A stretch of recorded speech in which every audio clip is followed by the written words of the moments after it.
the first time I went to a barber since the pandemic. My fiance's always been cutting it. And I mean, it's like fine, but it's like not it. And I'm very just distraught about it because it looks good.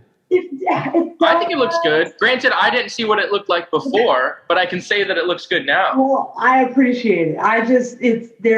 There's a, and then you don't want to tell them you're in there and you're like, yeah, it looks great. And you just kind of like walk out and you like put your hat back on. Right, because what are they going to do? Like if it looks bad, they're like, sorry. Yeah, sorry. Can I? Like you can put it back on. Right? No, that's what my dad used to always tell me. That's the best thing about hair, is that it grows back. It grows back. Right. Great. Words to live by. Let's start the podcast.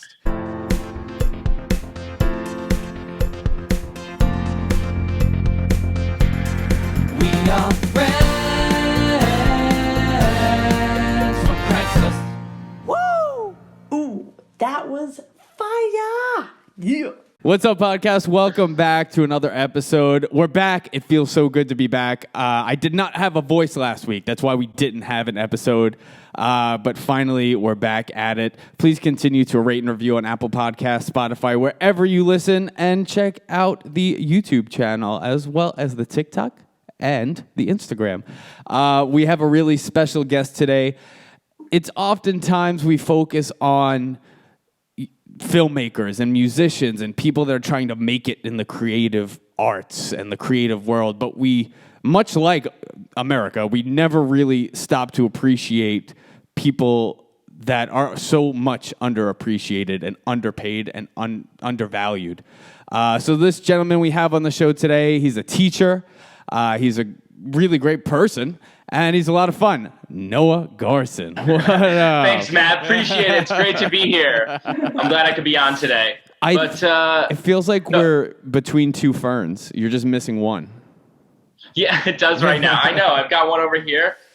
I know. Maybe I should update. Well, actually, I'll be moving into a new place soon, so I can arrange accordingly. Dude, I know. Grace. First time I've ever been on a podcast, though. I didn't give a lot of thought to what my surroundings might be. It looks great. Yeah, you look it's better than mine. That's cool. It looks fantastic. For everyone listening, like you should watch. Well, maybe you can just crop that part out then, so everybody just. I'm just gonna put what is like the Zoom background of like a bridge. Yeah. Right. Right. Yeah. Put me on this New York City skyline, dude. I take my calls in the clouds, baby. Dude, no, it's amazing. I'm so happy that you're here. Like we've hung out a bunch, and I know I knew you when you were just a mere assistant teacher, and look at you now, running the show. Wow. It's been quite some time, actually, dude. Well, it's really great that we were able to, get connected, through your girlfriend, through Hope. I worked with Matt's girlfriend. We were working in the same classroom and became quite close. And I was lucky enough and had the honor to be introduced to Matt Berman himself. Yo, you don't take ice him on the podcast just because he has a podcast doesn't mean you have to tell him that doesn't mean it's successful. Dude, when I first heard about Noah and Hope was telling me, I was like, who's this fucking guy? Who you walking in the park with? No, I was just a wee little tank. I was straight out of college. You remember how it was when you came straight out of college, got your first job. You were all ready to go. You were like, give me all the responsibility. I can do everything. And everybody else who's there, seasoned veterans, you're just like, who's this kid and why does he have so much energy? You do have a lot of, but that's I think what makes you a very good teacher too. You do have a lot of energy, not like crazy. Yeah, like you're not a crazy person, but you do have a lot. There. Oh yeah. We've been drinking. I know. But maybe. Grace, I cannot confirm nor deny any instances of getting. He's moving literally 36th Street, like around the corner from where we are now. Yeah, I'll be a 5-minute walk. And he's a homeowner now. Grace somewhat recently purchased a home in Long Island. Oh, really? Yeah, I just went through the whole process. It was like a 6-month process. I thought I saw a window here with the pandemic. Prices in New York City, mortgage rates, everything was low. I saw an opportunity. I jumped on it. Grabbed it. Yeah, I grabbed it by the horns. Do you have any suggestions, Grace, for a first-time homeowner? Don't do it. Just kidding. Let's see. Everything costs more than you think it will, so account for that. Yeah, 100%. That like literally we had closed on the house, signed. We were in the Uber because we didn't have a car yet because we moved from the city to the house to take possession. We get a call from our insurance company that says, so we're going to stop your insurance. We don't even have the house yet. We're going to stop your insurance if you don't get your roof update or a whole new roof. By the way, we just looked at your inspection again, even though you've had it for months, and we're telling you right as you're about to take it, so you need a whole new roof, or else we're going to stop covering you. I feel like that's very on brand for an insurance company. You know? Yeah, it's like, yeah, should have seen this coming. You know? Right, yeah, well, good on you. So, literally you're on your way to pick up something that's the most expensive thing you've ever done, and they're like, you have more money before you even have it. Or else and they hit you with the fees, the attorney fees. I mean, well, you're going to pay for your attorney, but there's all kinds of little fees, move-in fees and scheduling fees and board fees. Yeah, I'll bring my own staples. Like, I don't need that. Like, Exactly. Right. I can actually hook you up with some, Can I get a discount if I bring my own? Yeah, I got teacher discount for you. I got that P card. Yeah. I got that 20%. Yo, speaking of, so, all right. I want to just dive in a little bit about you because I grew up in a family of teachers.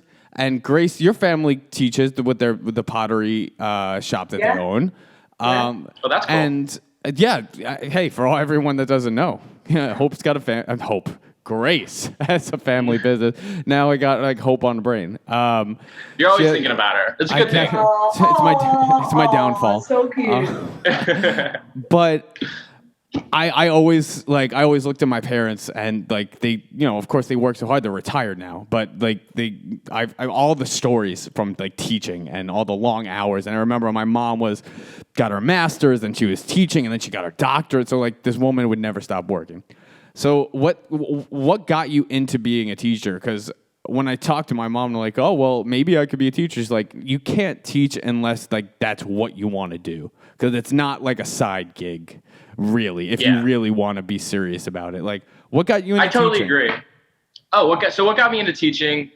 Well, first of all, I want to say that I totally agree with that because it's the kids we're thinking about here. And so if you're not all in, then they're the ones that suffer. But what got me into teaching initially was, I was a teacher's aide at my religious school, actually. But if we rewind for a sec, let me just give you some background that I never, ever, ever thought I would be a teacher. I mean, I was one that did not like school, that really gave the teachers a hard time. I wouldn't stop talking. I couldn't keep my mouth shut. I couldn't stop laughing. You name it. I'd probably done it wrong in school at some point. You were that in guy. My history. Yeah, I was that guy. I got sent in the hallway, kept in for recess, all that jazz. So I thought, since elementary school that I would never be a teacher.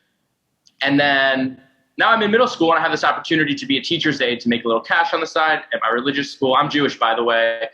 And so I took it. What? Yeah, represent, Yeah. Well, Hope is so... I know. They get so confused. They're like, I see an Asian girl in front of me. Why is her last name Feldman? But hey, we love the diversity. Exactly. Anyway. Yeah, she's quite the unicorn. She is. Anyway, so I took this opportunity to teach as a teacher's aide or to work as a teacher's aide for a little bit of cash, not a whole lot. The first year was actually volunteer. And so I did the first year knowing I would make money the second year. And then it just kind of stuck. I loved working with the kids. They brought a lot to the table, and I found out a whole lot about myself, doing it.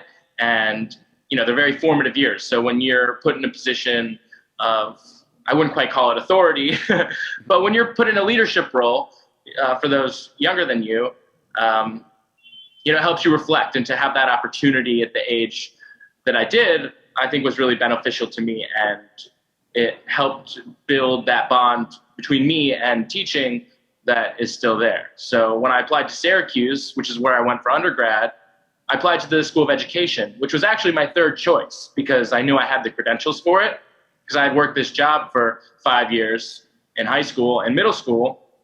to, to pad the resume essentially. Mm-hmm. And I had to put 3 schools, and I put the School of Communications. I really wasn't sure what I wanted to do at the point, but I know I'm a people person and I like to talk and I like to communicate. So I thought, hey, put that number 1. Number 2, I put the School of Arts and Sciences because I was like, all right, if that doesn't work out, if the one thing that I know about myself for sure, doesn't work out, then I'll go to Arts and Sciences and I'll figure it out along the way. And then I put the School of Ed because I had credentials for it from my work and time in high school. And I got accepted to the School of Ed out of the 3. And I thought, all right, that's a win. Like, I got into my number 1 school. I don't really know what I want to do ultimately, but I'm in college, so I'll take it.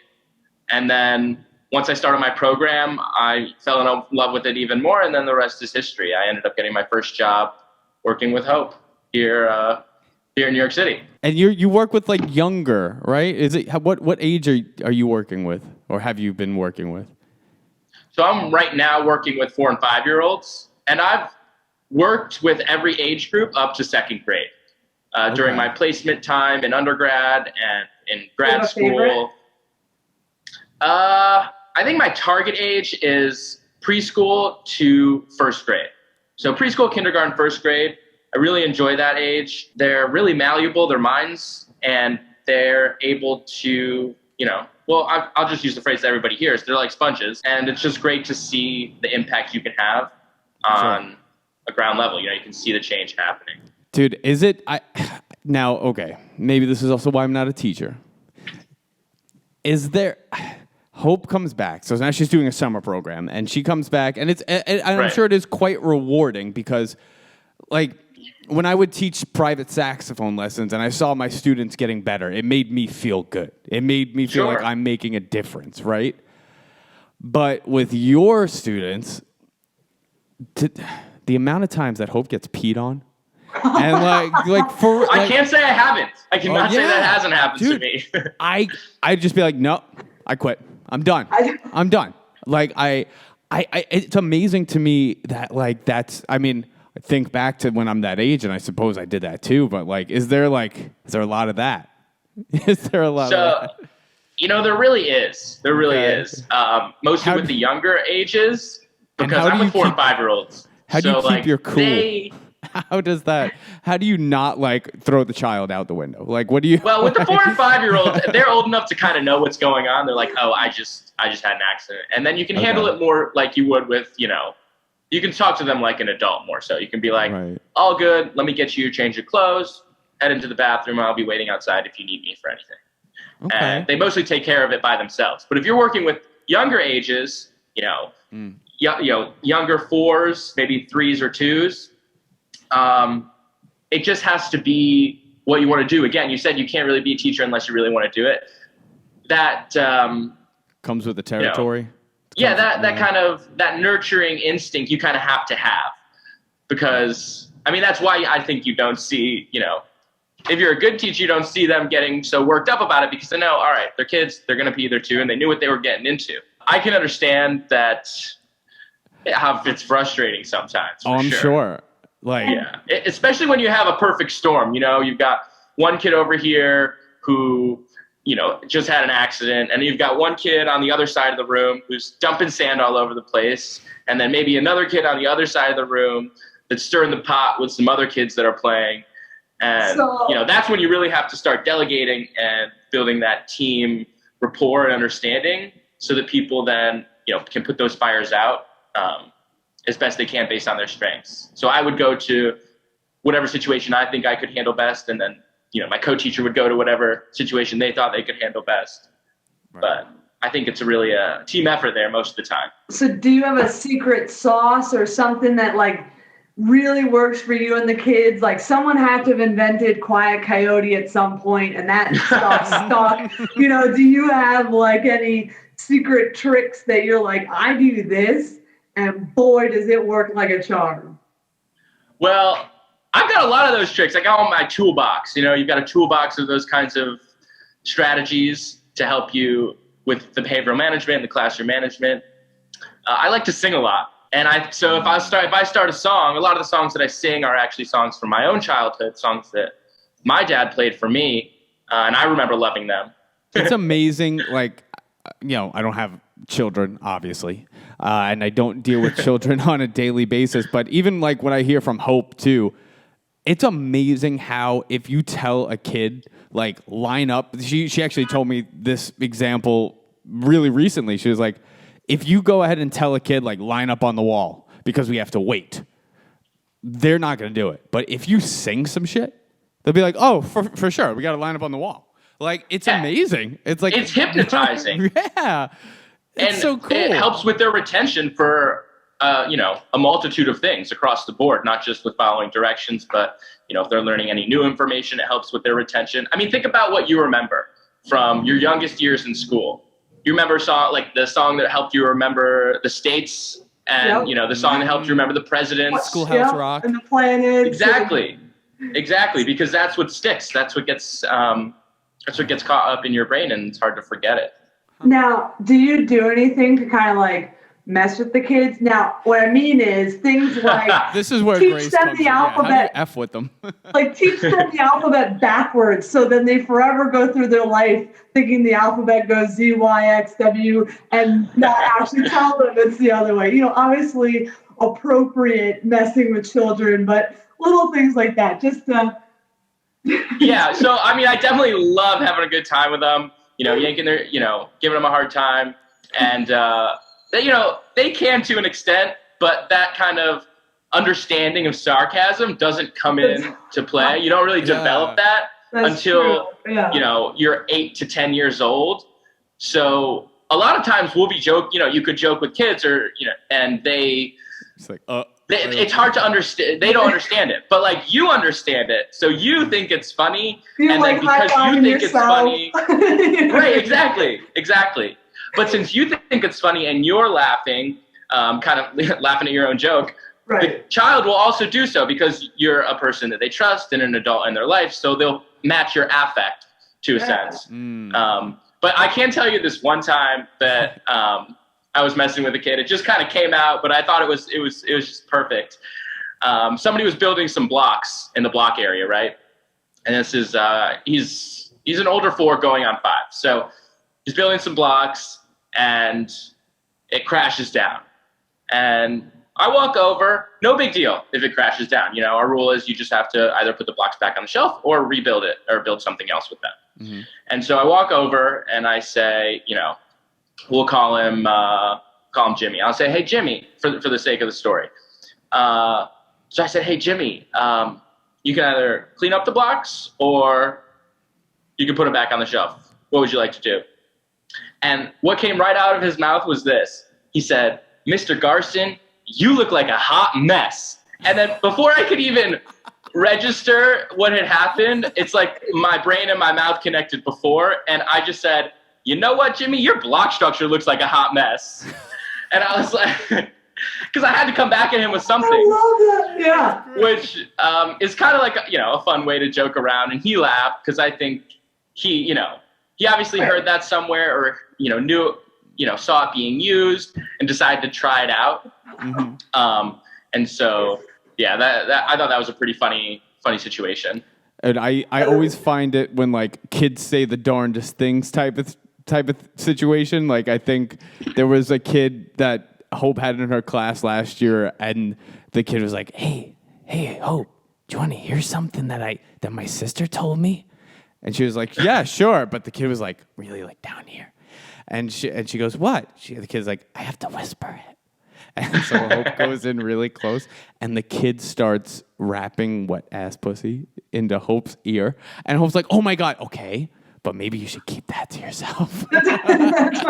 And the kid was just rapping the whole time and was saying just like, penis. Like really. Yeah, it's hard sometimes when you've got, some children that like you said, experience some things in their outside life and then bring it into the classroom. And so that's another thing that teachers have to deal with a lot is, building that home to school relationship and pipeline so that children can then get, the same type of input at home and at school. So there's no confusion for them. Mm-hmm. I think for example, the hardest thing for me being a teacher is not just busting out laughing every time when I'm supposed to be like, no, that's not appropriate. Like, just not like just crying, laughing at whatever they come out of their mouths, and having to actually, educate them that that's in Sure. places not the appropriate time to say those things. I mean, don't get me wrong. I absolutely catch myself with a little chuckle or a smile. And then I realize the kids are looking at me doing that, and they know it's a reaction to something else. And I know I shouldn't be doing it. Right. And so I have to check myself a lot of times, because that's just human. We're going to find stuff funny that kids just can't comprehend. And so it's just, Dude, so what's the So what's the future for Noah? Do you want to continue teaching? Are you trying to teach elsewhere? Are you trying to climb a ladder, if you will? Or I know that you have a passion for teaching children with special needs. I might be wrong, but is that what you're hoping to go on to do? Yeah, so I actually got my master's degree in early childhood special education. Nice. So I'm certified to work with children who are diagnosed with a disability or who are in special ed classes up to second grade. That's kind of how it all started. Back when I was in Cleveland, where I'm from, and I was teaching at my religious school or working as a teacher's aide, I was also a shadow at one point for a child who had autism. And so that's kind of where the interest and the appreciation for becoming a special ed teacher came from. Yeah, I just manifested it, and I went to grad school for it after doing undergrad and general education and special education as well. Part of me feels like I should use what I have, use the credentials, and use my past interests to propel myself forward. I'm actually working on a children's book right now. It's I can't develop too much details, but I'll give you some of the basics. Well, it's based on a story, an experience that happened in my life about how I was interacting with nature and a beetle died. And I'm trying to think about how I can say it without giving away too many details. Yeah. Because you'll just have to read it. But so a beetle died, and it was my fault, and I felt real upset and really guilty, and I started crying. I was maybe 5, 6, or 7 years old. I was yelling for my mom. She thought, I was screaming bloody murder. She thought something had happened. She thought I was hurt. And she came outside, and I told her, and I was pleading to her, like, please, like, tell me it's going to be okay. Like it's dead. Like, I did this. And first of all, my mom started crying right there on the spot as well, because she was like, my son is feeling so much remorse for this other living creature. And when reflecting on this experience, I thought, death is such a foreign concept to children. Mm-hmm. And it's really hard for them to conceptualize and contextualize death when a pet dies, or a grandparent passes away, or somebody close to them. It's really hard for them to understand just death in general. And so I thought that if I was able to put forth my story in a way that could be understood by parents and children to help them cope with death, or help them understand what it means, that it could have some effect, and a positive effect on children in that way, because I haven't found a resource yet that has provided that for me in my own teaching. Dude, that's amazing. That is an awesome idea. That Thanks. is amazing. Yeah, because I think it's important to show remorse, and if you can foster that in children at such a young age, as I was saying before, it's such a complex idea to like grasp. Even adults that can't grasp it oftentimes, That's right. That's amazing. Grace, do you want to introduce my favorite segment? Yes. And so tell I them don't know why. if Matt gave you the spiel, but we have a little fun segment called Lesbehonest on ours. And Matt lets me do the intro because he thinks if he says it, he'll sound sexist. But since I say it, it makes everything okay. It does. It's like I can't say the N-word, but my black friends can. Oh, but the concept, well, that's probably fair. I give him permission. But the concept being, stuff happens in life, whether it's little annoying kids peeing on you or adults peeing on you, whatever that is. Let's be honest, things can get annoying. So what bugs you on your day-to-day or life basis that you want to just vent about here on our podcast? One thing that I thought of is, and I think this is pretty across the board if you're a New Yorker, is people who stop in the middle of the sidewalk. Like, okay, the sidewalk is a street. Let's be honest. For argument's sake and for all intents and purposes, the sidewalk is a street because people have to operate like cars. Mm-hmm. You can't just stop in the middle of the road, right? Well, you can't just stop in the middle of the sidewalk. You have to pull over. You got to tie a shoe. You got to make a text. You got to check something behind you.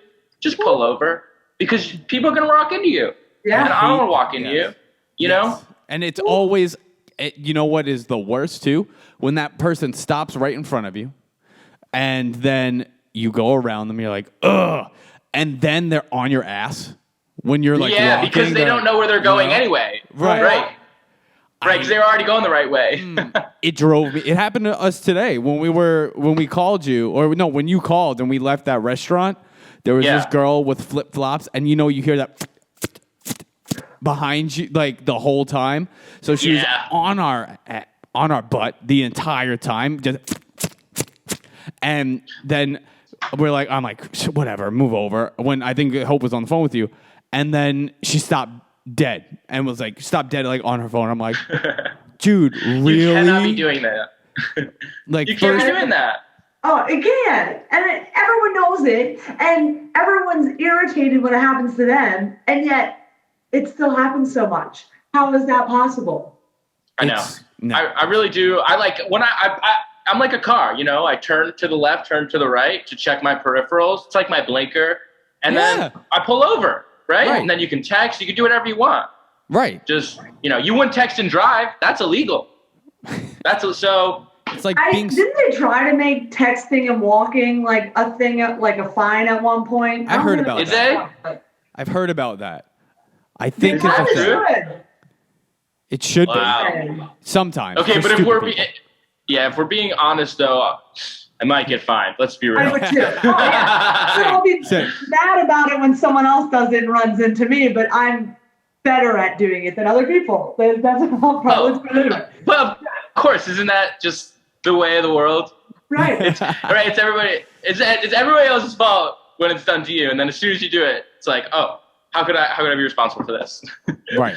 Well, dude, thank you for coming on today. This was fun. Of course. I don't want to keep you too long, but this was fun. I really appreciate you coming on.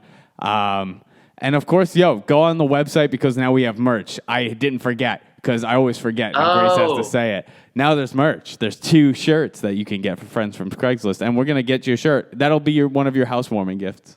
Yeah. Oh, that would be sick. I'll rock it all the time. Thanks for so much for having me, Matt. Grace, it was great chatting. Pleasure. It's nice to meet you.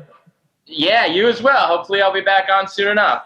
Heck yeah. Yeah. Well, next will be your book release. That's what that's right. Have you back on for. I'll have a live public reading.